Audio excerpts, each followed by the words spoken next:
pelajaran puisi? Belum, Ibu.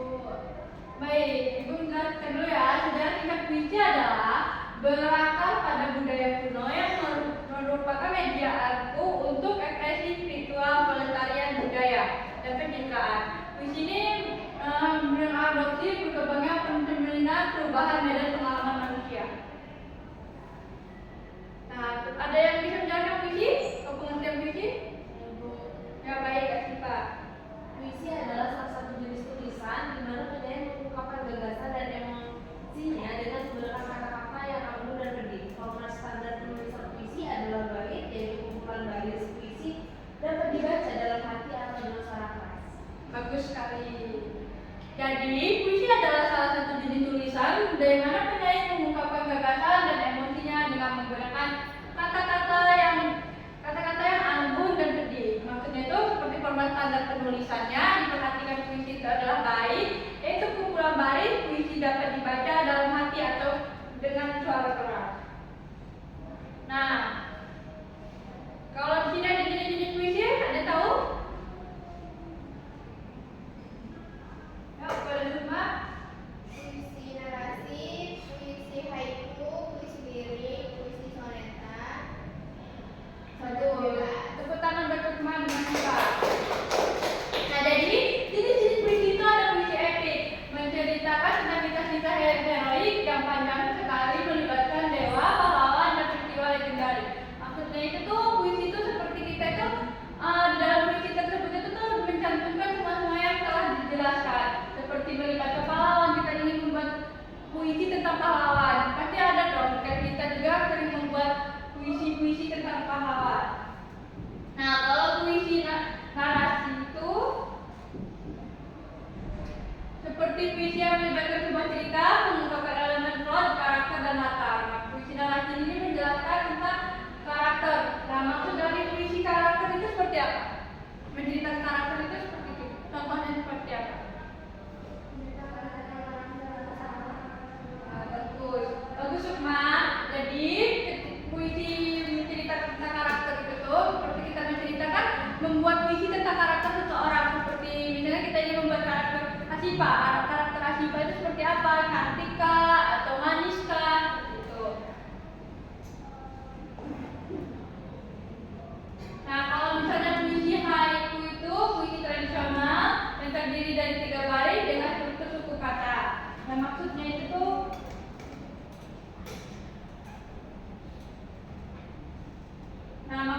kita menggunakan puisi tradisional. Kita memiliki puisi tradisional dan puisi modern. Nah, kalau misalnya puisi tradisional itu tuh berarti seperti kita menggunakan puisi-puisi lampau atau puisi-puisi yang telah lama gitu kan. Sedangkan puisi-puisi modern sekarang ini sudah banyak untuk mendeskripsikan suatu objek atau puisi-puisi yang menceritakan tentang plot dan karakter. Terus ada puisi lirik, puisi soneta, dan puisi bebas. Sajak bebas. Nah, sajak bebas ini berarti bersajak dan terkait aturannya, irama acaranya memungkinkan eksperimen dengan bentuk gaya. Maksud puisi bebas ini seperti kan ada puisi yang bersajak AB atau itu. Nah, kita tuh juga bisa membuat puisi yang tidak harus bersajak AB atau AAAA, BB.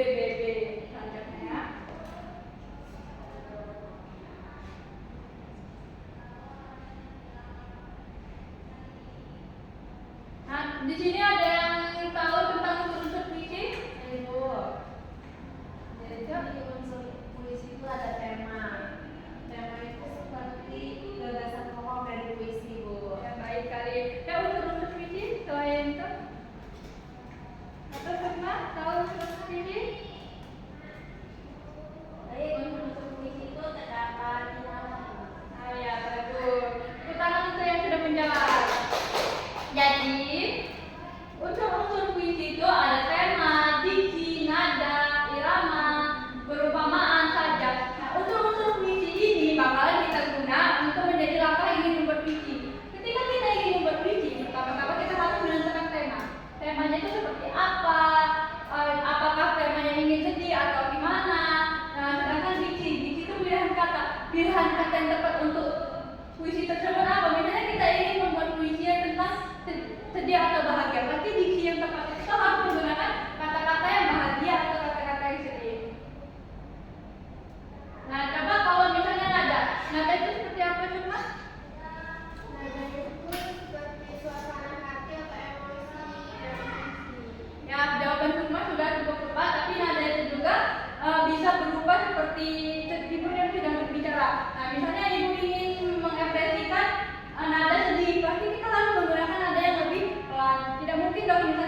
irama itu sama seperti nada. Nada itu seperti apa? Irama adalah apa? Pola bunyi dalam puisi. Nah, sama seperti nada tadi, cuma iramanya ini, misalnya nadanya tuh kita ingin membuat sedih kan, nada sedihnya pelan. Terus kita iramanya tuh lebih apakah diayun-ayunkan ataukah lebih didramatiskan gitu.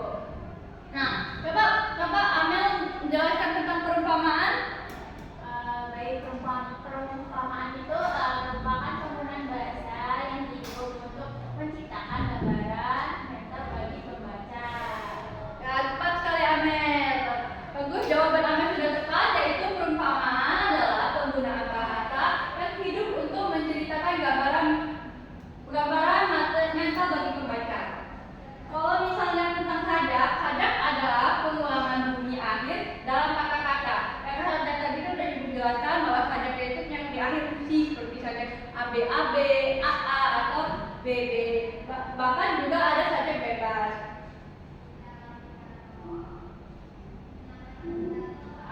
Manfaat membaca puisi. Nah, membaca dan menganalisis puisi. Pertama itu mengembangkan kemampuan berpikir kritis. Analisis puisi memerlukan kemampuan untuk menguraikan makna tersirat maupun terlihat dalam pemikiran kritis. Nah, maksudnya itu adalah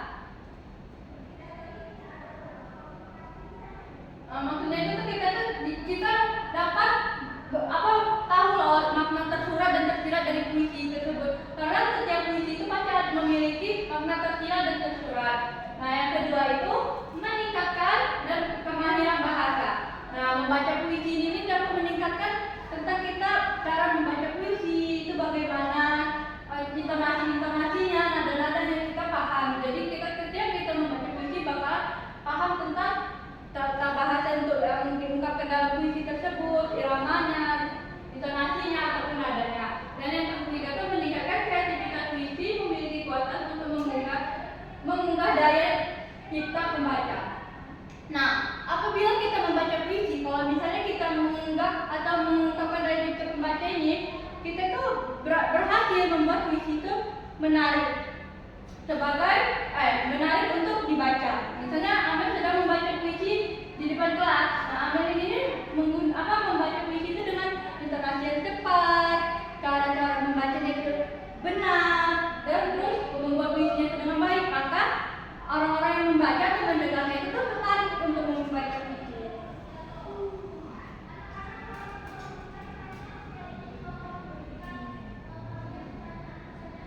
Nah, jadi dari sudah Ibu jelaskan tadi kan itu kan ada membaca dan menganalisisnya. Kalau misalnya kita menganalisis itu, puisi dapat membantu pembaca dalam mengembangkan empati dengan menjelaskan pikiran, emosi, dan pengalaman orang lain.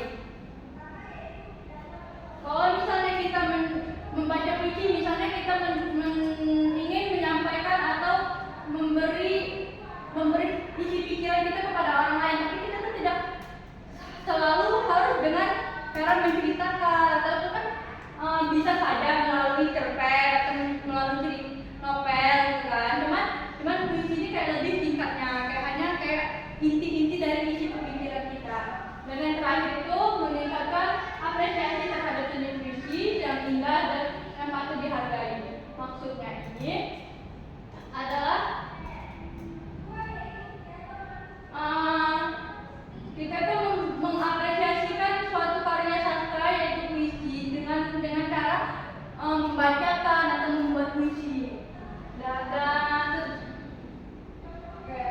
sekian dari materi Ibu ini. Apakah ada yang ingin ditanyakan? Baiklah, ketika cukup, Ibu yang akan bertanya kepada kalian. Tadi kan Ibu sudah menjelaskan tentang struktur. Ada yang bisa menjelaskan langkah-langkah membuat puisi?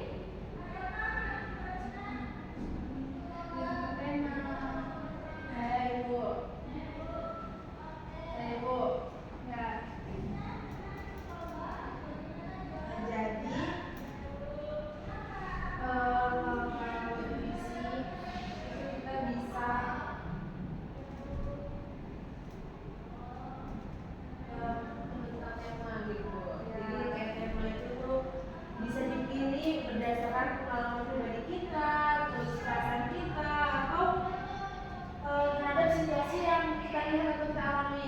gitu. Kemudian kita juga bisa memilih tema itu sesuai dengan kehidupannya, baik percintaan atau kehidupan alam atau sosial yang terjadi di masyarakat gitu. Betul sekali.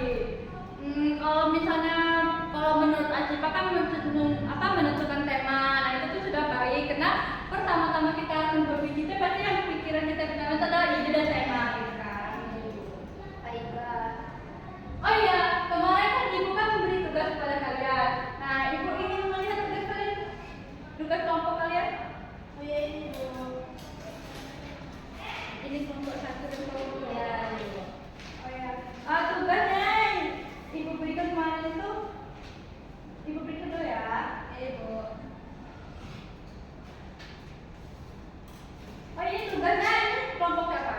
Kelompok Sukma dan nanti kelompok Akal Bu. Kayak kelompok Sukma ini sudah bagus, cuman dia ini kurang seperti kayak simpulannya ini kan aturannya ada di seluruhnya itu, simpulannya itu harus dijelaskan. Kalau misalnya kelompok Amel dan Pinky ini sudah jelas, sudah bagus, jadi ibu ambil ya, ini tolong direvisi nanti ya. Dan kalau bisa minggu depan kumpulin sekalian tugas yang ibu berikan. Oh ya,